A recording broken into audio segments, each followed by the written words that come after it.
Michael Landon, who appeared on the cover of TV Guide 22 times, second only to Lucille Ball, didn't just create magic on screen, he built an empire of stunning properties that reflected his incredible success and his deep love for family.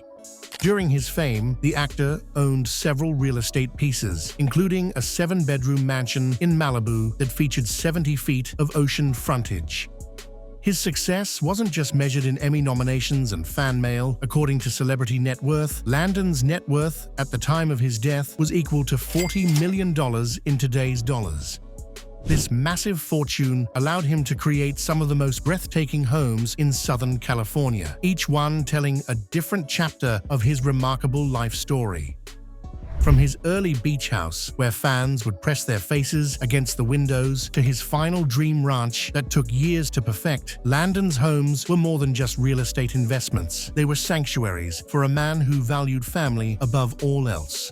Today, we're taking you on an exclusive tour through the private world of Michael Landon, exploring the magnificent properties that housed one of Hollywood's most beloved families. Let's start our journey at Landon's first major Malibu purchase, the stunning oceanfront property that would become both a blessing and a burden for the television star. This 7-bedroom mansion featured an incredible 70 feet of ocean frontage, providing the Landon family with direct access to one of Malibu's most coveted stretches of beach. The house was designed with entertaining in mind, featuring multiple living areas that could accommodate the large gatherings that were so important to Landon's lifestyle. The expansive windows offered panoramic ocean views, while multiple decks and patios created seamless indoor-outdoor living spaces perfect for California's year-round sunshine. But this paradise came with an unexpected price. Michael said one of the reasons he sold the beach house was because it's not much fun to have to wipe off windows from people pressing their noses against the glass. Summers on the beach were really looky-loo time. I'm about as easygoing as you can get with fans, but when they start using your jacuzzi and walking in the door, the very fame that allowed him to afford such luxury also made it impossible to enjoy the privacy he craved. The beach house featured all the amenities you'd expect from a Hollywood star's retreat: a luxurious master suite with ocean views, multiple guest bedrooms for his large family, a gourmet kitchen for the man who loved to cook for crowds, and of course, that infamous jacuzzi that became a little too popular with uninvited guests. The property also included private beach access, multiple entertainment areas, and beautifully landscaped grounds that provided a buffer between the house and the busy Pacific Coast Highway.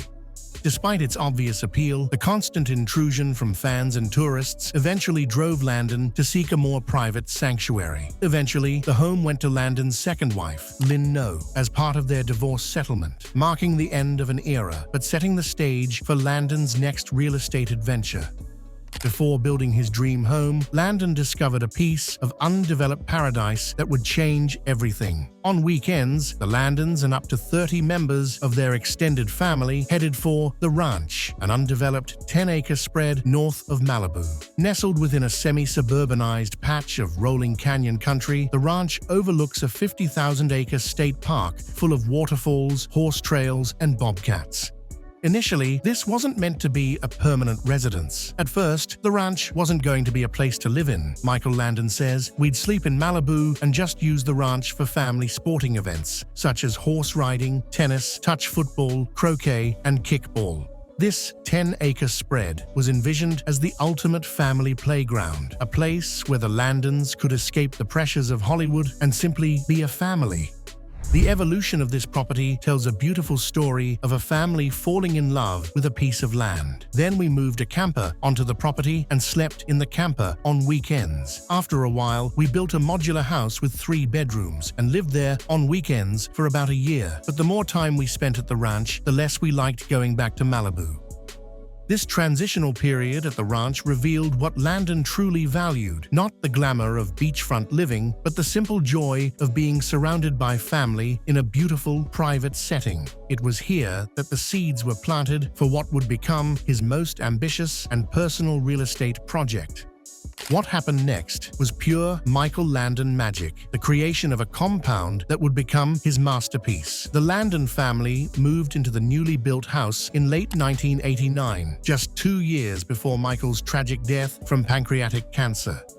But the centerpiece is the 17,000 square foot main residence, which combines contemporary with traditional influences in a tastefully aged and casually sophisticated look that, in keeping with the Landons' most heartfelt desire, makes the new house appear old. The design process was intensely personal. Architect Robert L. Earl spent several weekends observing the Landons' active life at the ranch and at the beach. The architect then translated his first-hand research directly to the drawing board and says that Michael Landon often modified or revised certain details. This wasn't some cookie-cutter celebrity mansion. Every detail was crafted specifically for how the Landon family actually lived. I tried to provide facilities for all I had observed, he says. I noticed, for instance, that family members enjoyed riding 3-wheel vehicles on the ranch and that they'd need a lot of terrain for that. Toward the end of the day, Michael would always prepare to cook for a large group, and I realized they'd need large indoor and outdoor cooking facilities similar to those in commercial restaurants. The main entrance made a statement worthy of television royalty. The main entrance to the ranch is through a redwood gate, bolted with antique decorative iron, which slides back to reveal a stone-paved front motor court. Beyond the motor court, a colonnaded passageway leads to the central courtyard, a 3-sided enclosure that overlooks a tiled swimming pool. Every element was designed for both grandeur and intimacy, surrounded by a caramel-colored Santa Barbara stone wall. The old recreation ranch has been transformed into a self-contained compound. The pool area became the heart of the home, providing what the architect called guarded privacy and open-air grace that served as the principal themes of the entire residence. The interior design was equally thoughtful. At Earl's suggestion, the Landons hired Los Angeles designer Ron Wilson to do the interiors. The couple did not provide Wilson with a similarly detailed outline for the interiors. Instead, Michael Landon candidly explained to the designer that although he had no specific style in mind, he wanted a setting that was luxuriously comfortable. Even the family pets were considered in the design. I also noticed that the pet birds, which were in cages inside the beach house, would need an enclosed aviary at the ranch. This attention to every family member, human and animal, shows just how personal this project was for Landon. The compound represented the perfect merger of Landon's public success and private values. It was grand enough to accommodate his status as one of television's biggest stars, yet designed around the simple pleasures that mattered most to him: cooking for large groups, spending time outdoors with family, and creating a space where up to 30 relatives could gather in comfort.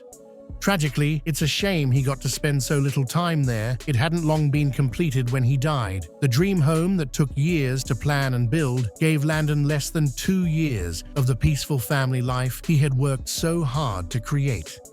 After Michael Landon's death in July 1991, his dream ranch compound became part of his lasting legacy. It was the final home of the actor, still owned by his widow Cindy, who maintained the property for decades as both a family home and a tribute to her late husband's vision.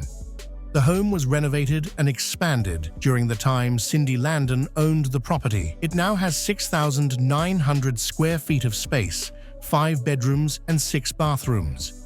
It also features access to the beach, a koi pond, and a garden. Under Cindy's stewardship, the property evolved while maintaining the family-focused spirit that Michael had envisioned.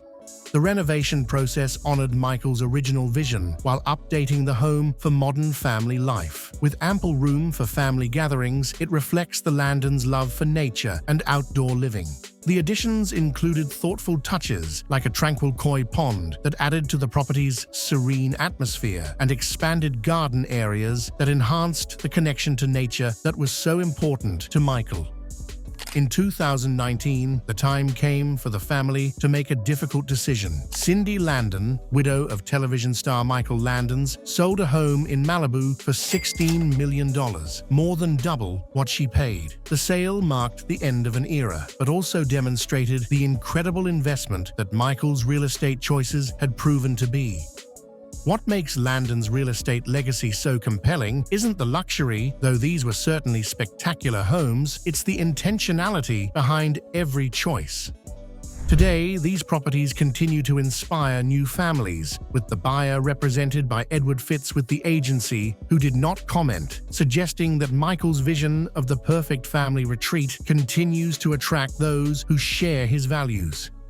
The Michael Landon Community Center in Malibu stands as another testament to his lasting impact on the community he called home. If you enjoyed this intimate look at Michael Landon's incredible homes, make sure to hit that like button and subscribe to our channel for more exclusive tours of classic Hollywood stars' most fascinating properties.